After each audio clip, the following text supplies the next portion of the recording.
To your left, you've got Aunt Sally, who is fussing at little Susie to quit kicking her feet under the table and telling little Susie that she does not get any dessert until she finishes those green beans that your grandmother made.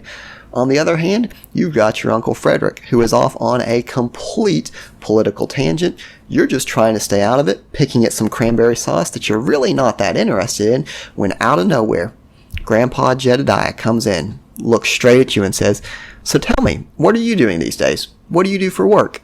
Your mind goes blank. You weren't prepared for this. How do you explain to Grandpa Jedediah what cryptocurrency is and why it is so important to you?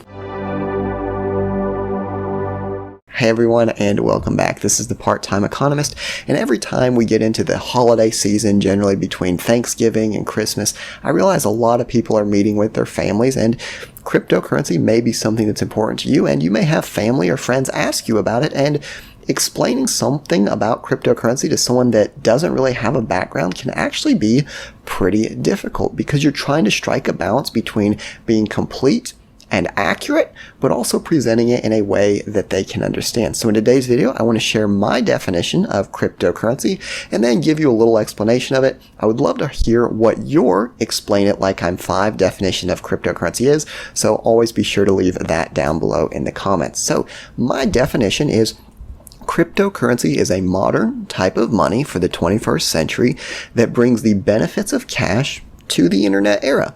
It promotes fairness, equality, and empowers people to take control of their financial future. Now, like I said, there's a million different ways you can define cryptocurrency, but I think when we're talking about people that want to know, they want to know, what are you doing? What are you doing with your life, right? What is this cryptocurrency stuff I'm hearing about?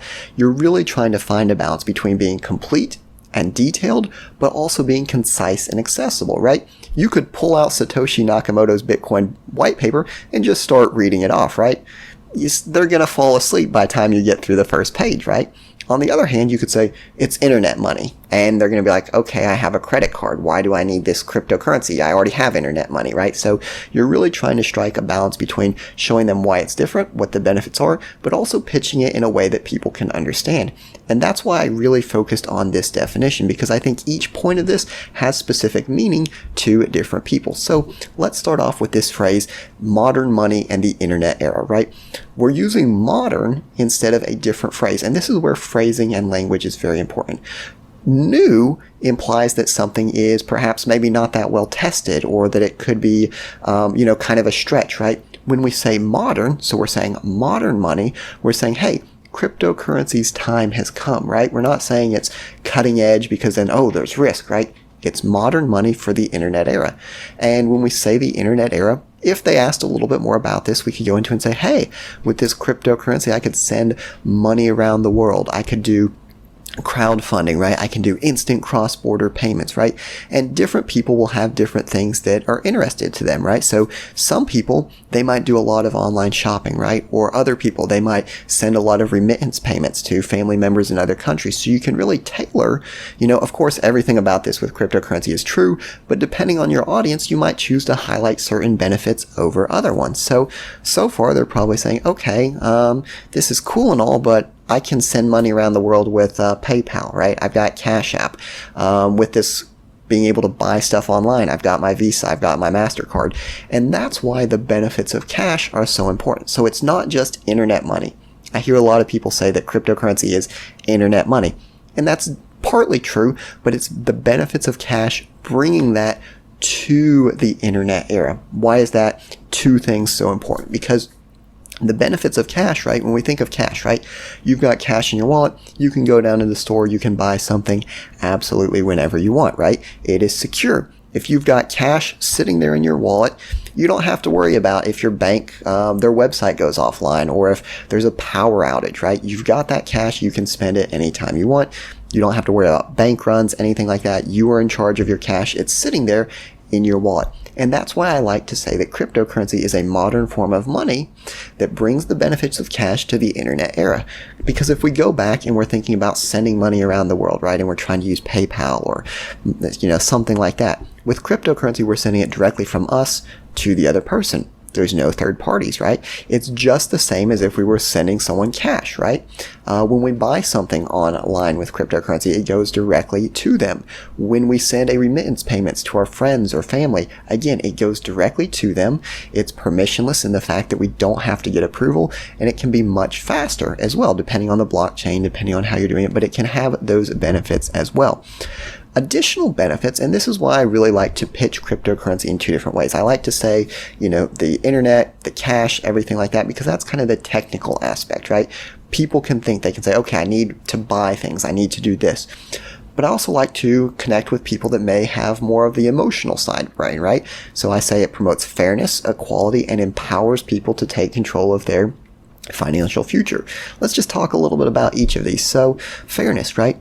With cryptocurrency, everyone plays by the same rules, right? The rules are known to all the participants. So if I want to send a cryptocurrency transaction, my transaction is going to be processed just the same as someone that could be making $100 million a year, or someone that perhaps is making $1 or $2 a day, right? We are all judged. We are all complying with the same objective standards, right? So just because I'm the part-time economist or you are some sports star, right? We play by the same set of rules. This really is something that could be important to people that perhaps have a trust of big banks, big corporations, those big financial institutions, right? They feel that the playing field isn't level. That's a good talking point with cryptocurrency, because you can say, hey, there's these things called smart contracts. Everyone plays by the same rules. Everyone is held to the same standards, right? Equality. Kind of the same thing here, but again, you can really say that because cryptocurrency is based on, and again, you don't have to get too much into it, you say, hey, cryptocurrency is based on these things called wallets, and there's obviously that difference with things being anonymous versus pseudonymous, right? But you can say, hey, when I'm doing cryptocurrency transaction, no one knows, what my race is, what my religion is, where I was born, what language I would speak, right? We're all held to the same standards. We're all playing by the same set of rules, right? That's very important. And then lastly, the empowerment, right? So when we talk about the empowerment that cryptocurrencies give us, they give us the ability to save money. They give us the ability to lend money, right? They give us the ability to borrow money. And again, yes, traditional finance does that, but cryptocurrencies are accessible to people who may not have a traditional bank, or people perhaps that are part of a minority where they're kind of limited in their access to banking, right? So certain rules that could prohibit certain classes of people from having banks in different countries, right? Discrimination. Cryptocurrencies hold everyone to the same standard. They empower everyone to have those same access, right? Again, when someone looks at a cryptocurrency wallet, all they see is an address, a string of numbers, a string of characters. They don't know who you are, so you really have access to all the same opportunities. Someone sitting here on my computer, have the same access to investing as a huge bank does, right? And that is very empowering, that everyone has access to the same opportunities. Now, obviously, there's a couple things that my definition is short in, right? So I didn't mention anything about protecting you from inflation. I didn't mention anything about the 21 million Bitcoins or anything like that. And again, that's the balance that some of these things have to take, right? You could make your definition a little bit more in depth. You could make it a little bit shorter, right? It's all depending on what you want to convey. This is a definition that I happen to like, but obviously I would like to know what your definitions are. If someone was coming up to you, an average person, they've got a little bit of experience, right? Money, banking, they're generally financially savvy, but they're not an expert in crypto. How do you tell them what cryptocurrency is? How do you explain the benefits without being too technical, but also not missing any of the important things? So, as always, thanks for watching the video. I hope you found it useful, and I will see you next time.